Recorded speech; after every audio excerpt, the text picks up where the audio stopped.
Estem parlant de 2 centres educatius, el Ventos Mir, l'Escola del Port, que estan en emplaçaments no apropiats, en un cas en barracons, en l'altre en unes instal·lacions històriques, no?, de gran valor, però clarament deficients.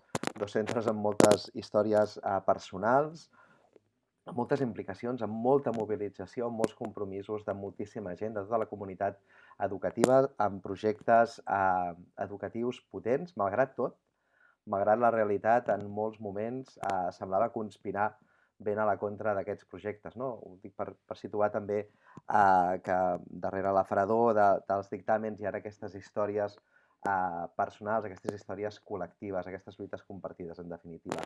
Tenim damunt la taula un compromís inversor de dues administracions. Una administració, que és l'Ajuntament de Badalona, que avança aquests diners, i una altra administració, que és el govern del nostre país, que n'assegura el pagament en les condicions que s'estipulen.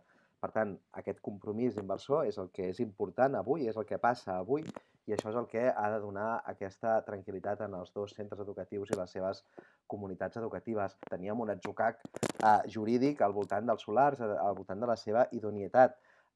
Aquest conveni permet sortejar això i permet, insisteixo, desbloquejar. Per això s'arriba aquí, per això s'arriba a aquesta fórmula. Esquerra Republicana Avancem Més estarem, com hem estat fins ara, al costat de Badalona i al costat de les seves necessitats, en particular de l'escola pública i en particular d'una zona molt concreta, que és la zona 4, que té tants i tants reptes, no només, però també la zona 4. Aquí doncs, tenim aquest inici de solució i serem, com sempre, escoltant, argumentant, fent de pont quan calgui i vetllant perquè aquests dos centres siguin una realitat el més aviat possible.